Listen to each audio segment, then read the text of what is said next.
நல்ல நேரம் வரும்போதுதான் இந்த வாராகியை உன்னால் தொட முடியும் என்று சொன்னேன்.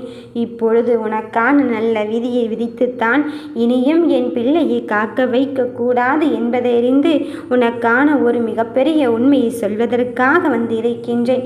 உன் மனம் விரும்பியவர் எப்படி இருக்கின்றார், ஏது இருக்கின்றார் என்று உன் மனதிற்குள் 1000 கேள்விகளோடும் 1000 சந்தேகங்களோடும் என்னை சுற்றி சுற்றி வந்து கொண்டு இருக்கின்றாய். தொலைதூர பயணத்தில் இருந்து கொண்டு இருக்கின்றோம் அம்மா, ஆனால் அவரிடம் கேட்டால் நன்றாக இருக்கின்றோம் என்று சொல்லி கொண்டு இருக்கின்றார். ஆனால் மனதிற்குள் ஏதோ ஒன்று நெருடலாக இருந்து கொண்டு இருக்கின்றதே என்று நீ கவலைப்பட்டும் கலங்கிக் கொண்டும் இருக்கின்றாய்.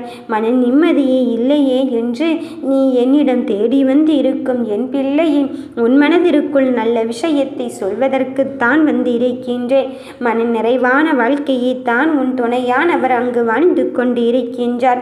தேவையில்லாத சில விஷயங்களை நீ விட்டொழித்து விட்டு தேவையற்ற பாரங்களை நீ சுமந்து கொண்டிருப்பதை துரத்தி வைத்து விட்டு நீ உனக்கான பாதையில் மட்டும் உறுதியாக இரு.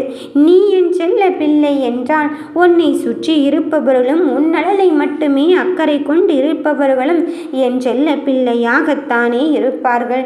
உன்னை காப்பாற்ற வரும்போது அவரையும் நான் காப்பாற்ற வரமாட்டேனா? இதோ நீ கூப்பிட்ட குரலுக்கு ஓடோடி வந்து அவரின் நிலையை என்னவென்று நான் அறிந்து விட்டேன். அவர் நன்றாக நல்ல நிலைமையில் தான் இருந்து கொண்டு இருக்கின்றாய். உன்னை காப்பாற்றுவதற்கும் உன் பிரச்சனை தீர்ப்பதற்கும் அவர் உன் வழி வந்து கொண்டு இருக்கும்போது நீ எதற்காகவும் மனம் தளர்ந்து விடாதே. இனி எந்த தடையுமே இல்லாமல் உனக்கான பாதை செல்ல போகிறது. எங்கேயுமே நீ வெற்றி கிடைக்கவில்லை என்று தானே எண்ணிக்கொண்டிருந்தாய். அந்த தடையும் அவரால் அகற்றப்பட்டு இப்பொழுது வருகின்ற செயல்கள் எல்லாம் உனக்கு மிக பெரும் வெற்றியை மட்டும்தான் தரப்போகிறது.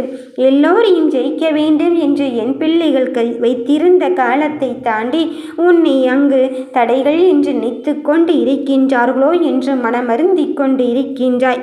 என் தங்கமே, அத்தனையும் தாண்டி இப்பொழுது உன் வெற்றிக்கான பாதையை நான் தேர்ந்தெடுத்து கொண்டு இருக்கும் போது உன்னை அவதூறாக பேசியவர்கள் நிலையை பற்றியும் உன்னை ஏமாற்றியவர்கள் நிலையை பற்றியும் உன் துரோகத்தால் மூழ்கடித்தவர்களை பற்றியும் நீ கவலைப்படாது. அவர்களை நினைவில் கொண்டு வந்து ஏன் மீண்டும் மீண்டும் கண்ணீருக்கு ஆளாகி கொண்டே இருக்கின்றாய்? அவர்கள் அப்படித்தான் என்று நீ நகர்ந்து கொண்டே இரு. நல்லதை செய்தாலும் என் பிள்ளைகள் அங்கு நன்மையான காரியத்தை செய்தாலும் அவர்கள் குறை சொல்ல வேண்டும் என்று தீர்மானித்து விட்டதால் குறையை மட்டும்தான் சொல்லிக் கொண்டு இருக்கின்றார்கள். மற்றதை இந்த தாய் நான் வாராகி பார்த்து கொள்கிறேன். எல்லா விஷயத்திலும் உனக்கு வெற்றிக்காக காத்திருக்கும் போது எதற்காக பிள்ளையே அந்த வெற்றியை நானே உனக்கு தேடி வந்து கொண்டு இருக்கும் போது மனம் அருந்தி கொண்டு இருக்காது. நடப்பதையும் நடக்கப் போவதையும் பார்த்து நீ பயமோ அச்சமோ கொள்ள வேண்டாம். யாருமே இல்லை என்ற உணர்வை தூக்கி எறிந்து விட்டு எனக்கு யார் இருந்தாலும் இல்லாவிட்டாலும் என் தாய்வராகி இருந்து கொண்டு இருக்கின்றான் என்ற உண்மையை மட்டும் புரிந்து கொள். உன்னுடைய ஒவ்வொரு நிலையும் நான் புரிந்து கொண்டும் அறிந்து கொண்டும் அதற்கு ஏற்றவாறு செயல்பட்டு கொண்டு இருக்கின்றேன். வருகின்ற விஷயத்தில் உனக்கு உறுதுணையாக உன் கரத்தை பற்றி இருப்பது நானாக இருக்கும்போது தேவையற்ற எண்ணங்களை நீ வளர்த்து கொள்ளாதே. உன்னை சந்தோஷத்தில் மகிழ்ச்சிப்படுத்த ஆழ்படுத்த வந்திருக்கும் போது நடப்பது யாவும் உனக்கு நன்மையானதாகத்தான் நடக்கப் போகிறது. பல விஷயங்கள் உன்னை சுற்றி கொண்டே இருக்கின்றது. ஆனால் உண்மை தன்மை எதுவென்று தெரியாமல் நீயோ மனதிற்குள் எதையோ நினைத்து கொண்டு கலங்கிக் கொள்கிறாய். அத்தனை நிலைகளையும் தாண்டி என் பிள்ளையை வெற்றியை பெறுகின்ற தருணத்தை எட்டியிருக்கும் போது உன் மனதிற்குள் நான் இருந்து கொண்டு இருக்கும் போது உன் துணையானவரும் அங்கு நல்லபடியாகத்தான் இருந்து கொண்டு இருக்கின்றார். என் பிள்ளையே, உன்னுடைய தருணத்தை நான் எதிர்பார்த்து காத்திருக்கும் பொழுது நீ எதற்காக கண்கலங்குகிறாய்? நீ என்னிடம் கண்கலங்குவதாக இருந்தால் நன்றி என்று ஒற்றை வார்த்தை சொல்வதற்காக மட்டும்தான் இருக்க வேண்டும்.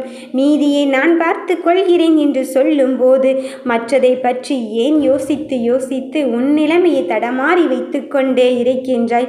உன் லட்சியத்தில் இருந்து விடுபட வைக்க வேண்டும் என்றுதான் உன் எதிராளிகளும் உன் துரோகிகளும் அங்கு நினைத்து கொண்டு இருக்கின்றார்கள்.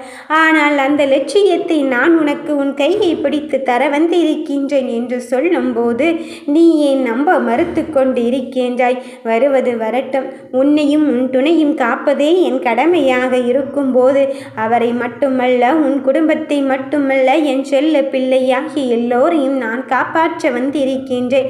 இனியும் நீ மனம் வருந்தாதே. யாரோ எப்படியோ என்ன சொன்னாலும் அதை காதில் வாங்கி கொள்ளாதே. உனக்கான நிலை உன்னை தேடி உன்னை வந்து விட்டது. இனி வருகின்ற நிலையில் உன் வெற்றி தான் உன் கண் முன்னால் நான் காண்பிக்க வந்திருக்கின்றேன்.